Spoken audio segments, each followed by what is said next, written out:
आप ये कहें कि चौथे दिन तीनों नतीजे पॉसिबल हों तो भाई टेस्ट मैच तो जबरदस्त होगा।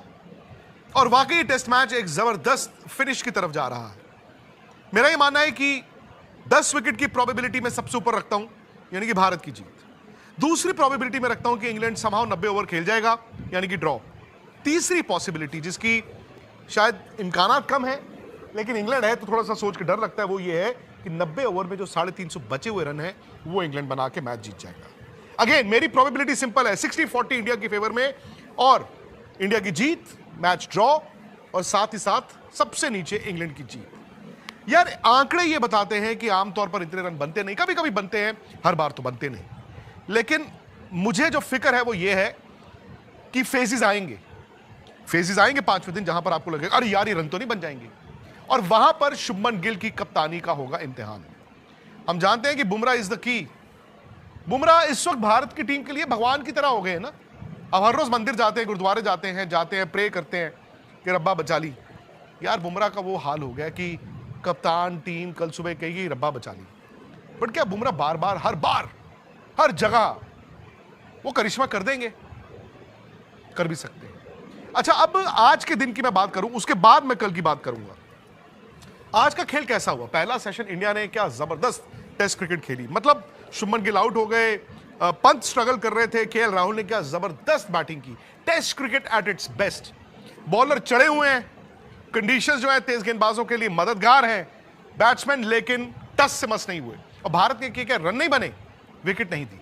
अब आता है दूसरा सेशन, हल्की सी धूप निकलती है, दिन थोड़ा बेहतर होता है, और फिर उसके बाद ऋषभ पंत पकड़ते हैं गेंदबाजों को कॉलर से और पिटाई शुरू करते हैं। केएल राहुल अपना पूरा फोकस के साथ जबरदस्त इनिंग खेलते हैं और दोनों 100 बना देते हैं।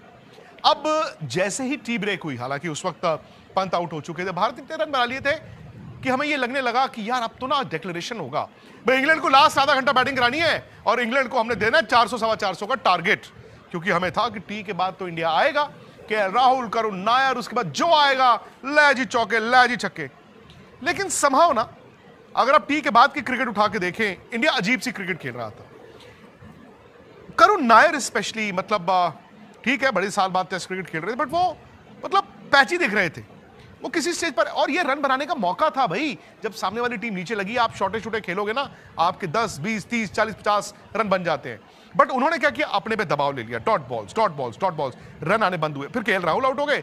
उसके बाद यार एक ही टेस्ट मैच में आपका दूसरा कोलैप्स, मतलब लफ्ज नहीं है मेरे पास। आपने फर्स्ट इनिंग में इंडिया की लास्ट 7 विकेटें 41 रनों में गिरती देखी हैं, जो कभी कभी होता है। यार 2 दिन बाद आपकी लास्ट 6 विकेटें जो है वो 31 रन में गिर जाती हैं। कमाल है यार। इंडिया ने 425 की बजाय 371 का टारगेट दिया। आपको कहने को वो आधा घंटा जो गेंदबाजी कर रही थी वो भी मिल गया। अच्छा, आधा घंटा गेंदबाजी में माहौल क्या था? अगर इंडिया ने उससे पहले बैटिंग अच्छी की होती, डिक्लेयर किया होता, सो मोमेंटम इंडिया के पास होता। इंग्लैंड घबराया हुआ आता, इंग्लैंड आता यार इस आधे घंटे में ना समहाउ बच जाते हैं। अब इंग्लैंड आया कि ये 371 है भाई, 371 आजकल बन जाते हैं चौथी इनिंग में, फ्लैट विकेट है। इंग्लैंड क्रिकेट भी इसी तरह से खेलता है। इंग्लैंड ने उन आधे घंटे में 6 ओवरों में ये नहीं सोचा कि बच के खेलते हैं, उन्होंने 21 रन बनाए। 21 रन मतलब क्या हुआ, अब रह गए 350। यार वो मोमेंटम ना शिफ्ट कर दिया आपने। अब मैं आपको बताता हूं, जीतने को तो भाई आप 250 में भी जीत जाते हो सकता है इंडिया 371 में जीत जाए। और मैं जानता हूं कि यार लास्ट दिन जो मर्जी बातें कर लो, बार हर रोज ये बच्चों का खेल नहीं होता कि 90 ओवर में आपने 350 रन बना ही दिए। कंसिडरिंग कि बुमराह ने शायद 18, 20, 22 ओवर उसमें भी डालने होंगे, बेचारों को एक दिन में डालने पड़ेंगे। सो ऐसा नहीं होगा कि बुमराह को भी आपने यार 20 ओवर में 100 रन टांग दिए और बाकियों की भी पिटाई हो गई। और मैं नहीं मानता हूं कि इंडिया उतनी ही खराब गेंदबाजी करेगा जितनी पहली इनिंग में हुई बाकी बॉलर्स।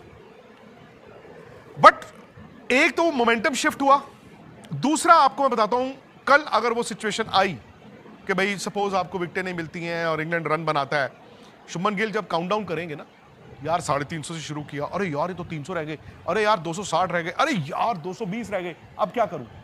तो वो क्या करेंगे, चौके रोकने के लिए जाएंगे। सो द मोमेंट आप चौके रोकने के लिए जाते हो, रन रोकने के लिए जाते हो, आपके पास एक ऑप्शन क्या होगी, रविंद्र जडेजा को आप ये कहेंगे कि आप रफ में डालिए, जिसको नेगेटिव बॉलिंग कहती है, सो दैट रन ना आए। आपको फील्ड पैक कर दी सपोज, और आप इधर बॉल डाल रहे हो ताकि रन ज्यादा ना आए, तो आपने रन रोक दिए पर विकेटें भी नहीं मिलती, बिकॉज आप बैकफुट पे चले गए हो।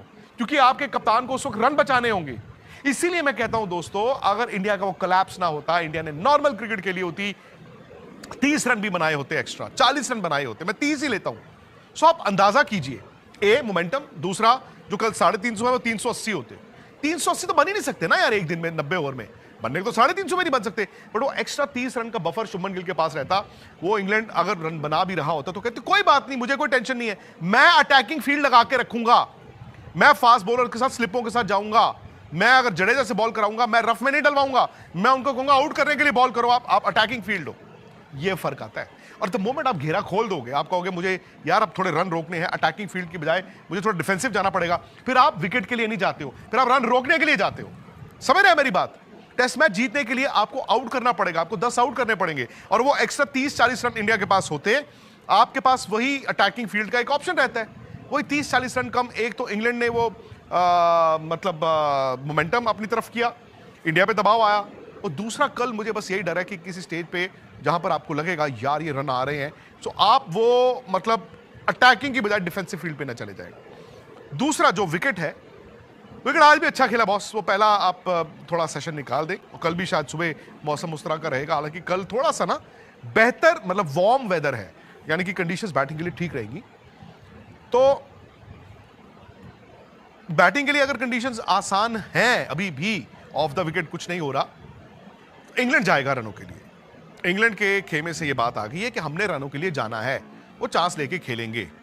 अब चांस लेके खेलेंगे में क्या होता है, रन बनाओगे तो रन बनेंगे, और कभी कभी रन बनाने के चक्कर में आप आउट भी हो सकते हो। बट देन इंग्लैंड जानता है कि वो बचाने के लिए खेलना चाहते हैं, जीतने के लिए खेलना चाहते हैं। इंग्लैंड की एक चीज ये है, पिछले कई साल से वो जीतने के चक्कर में हार का रिस्क ले लेते हैं, हार भी सकते हैं, पर वो कहते हैं हमने जीतने के लिए जाना, जो किसी जमाने में ऑस्ट्रेलिया करता था, आज से 20 साल पहले, 25 साल पहले, स्टीव वॉ की टीम, फिर रिकी पॉन्टिंग की टीम, वो ऐसे ही करते थे। हार गए तो कोई बात नहीं यार, साल में 2 मैच हार गए तो क्या हो गया, हमने तो जीतने के लिए जाना है। सो इंग्लैंड का माइंडसेट तो रन बनाने का होगा।